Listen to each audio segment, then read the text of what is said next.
everyone to Ms. Nella Simoni, who is the host of today. And I'm the acting host of today. And, she's the author, and she's a mother, and she is also a teacher who has taught every Yeah. from nursery to colleges. And Yeah. definitely, I want to put this question, my first question to you, like with all this data, the strong data that we have behind all these things, do you think like the teachers' responsibility is increasing day by day when it comes to being the role models and the duties are like expanding in horizon?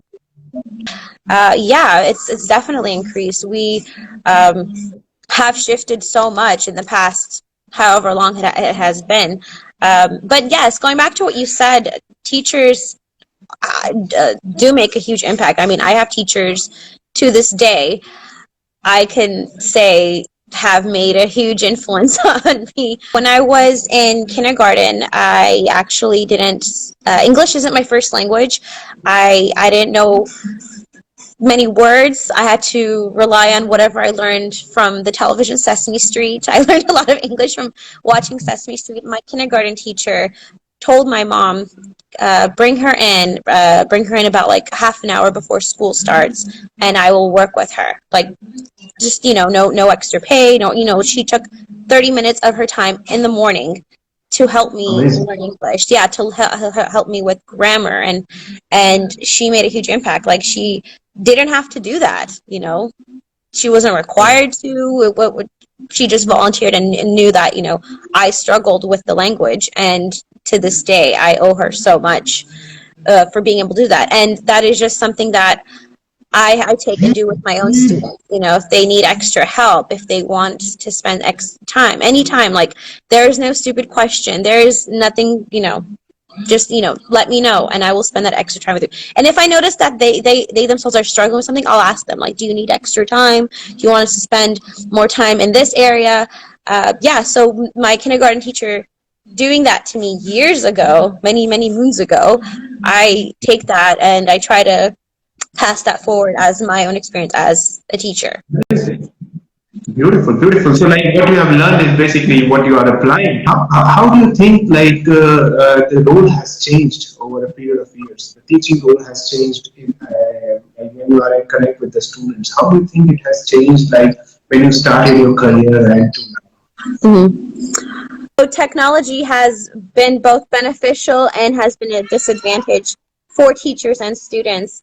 Obviously, with technology, we're able to easily connect with our students right now. So imagine if COVID happened 10, 20 years ago. We would not be able to connect with our students so Right. easily. Yeah, it We would are have not been so. I know, it would have been game over. But luckily we have yes. that now. We have that now. But one disadvantage that we have is with students, and I noticed this a lot with my students, technology. Um, when it comes to role models, they have easy access to YouTube and TikTok and Snapchat, and it allows them I agree. to, gravitate their attention towards these influencers, which a lot of them, they will do, I don't want to say So, inappropriate, but their behaviors are not ideal. So a lot of these students are focusing their attention on these influencers on their phones and their laptops, and it's our role to make sure that we can connect with them, make sure that they see us like, okay, yes, you have these YouTubers who are doing these silly challenges, and you want to be just like them, which a lot of my students have told me, like, oh, I don't want to go to college. I want to become a YouTube star, which, okay, fine, but hear me out, which I'll tell them, here's a different route. It's just so easy for them to see these influencers, these YouTubers, TikTokers living such, easy lives, making videos all day, and they just, lose their attention, lose their focus on, their education, and they want to drop out. So it's really important that their technology is limited. And that's what we have to do as teachers, make sure that, we listen with them, we have, great rapport, and teach them to understand how important education is, because especially in America, um, a lot of us do have free education. We have access to going to school, whereas other parts of the world they don't. I tell my students a lot about Malala Yousafzai. Teach about her, how education is so it's not easy for girls in that country to get education, and a lot of them who aren't aware of who she is or what happened to her, they're like, wait, what? They can't go to school? Like, yes, like, you have something here that's so precious, and learning is, just so, fun, and they go, wow, wait, what? So that's something that we have to do. I really like that. Yes, that is what is the thing. Like we can what that is a minimum we can do is to just point them in the right Yeah. direction, because these days they have all the resources and energy to walk alone. Like, Yeah. alone. Exactly. The next question, I have, which is also a very interesting one. Like, how do you differentiate when you become a role model for, like, when you are dealing with the young kids and then with the inner kids? Like in our first episode, we discussed you like the 8 to 9 year olds and then the 10th grade. So how do you differentiate?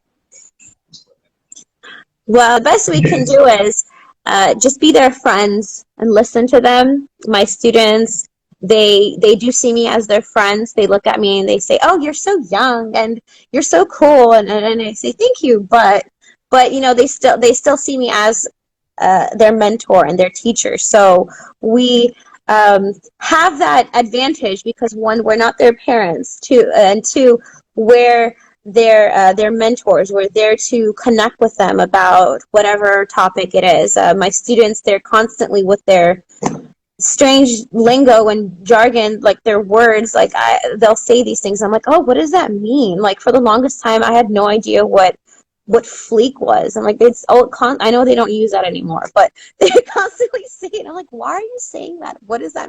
Or lit. They would say that.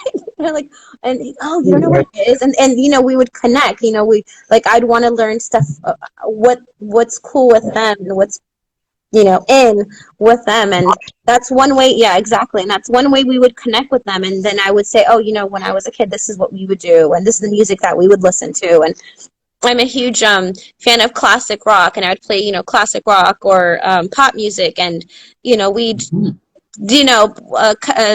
vibe together. So that's one way that I would connect with the older students. I didn't try to be like very. I try to be more authoritative, just a little bit stern, but at the same time, like, oh yeah, that's cool, let's drive it, or whatever the language is. But with the younger kids, they're just so sweet, and all they want is just someone to, pay attention to them and listen to them. Especially the kindergartners or first graders, they'd say, no, like look at me, like look what I made, or this, like, oh, that's so cool, man, that's so cool. It's important to help them develop a growth mindset, even if they don't do well in an assignment, for them to tell them, oh, it's okay, you still got it, it's not the end of the race, you can still go. And at that age, they become so motivated, and when they see that they're getting positive responses from you, they want more of that. Another question I want you to answer that. How do you motivate students? Situation, like how do you motivate students on a daily basis? So motivating students, again, depending on what grade they are. With the younger students, you're trying to help them have develop a growth mindset unless they already have one. So positive reinforcement and encouraging them to continue. If they get a bad grade on an assignment or a project, tell them, like, oh, the race is not over. You can still do it. It's okay. This is a learning experience from you, because you don't really learn from mistakes, and that's something so easily that we can motivate with the younger kids. True.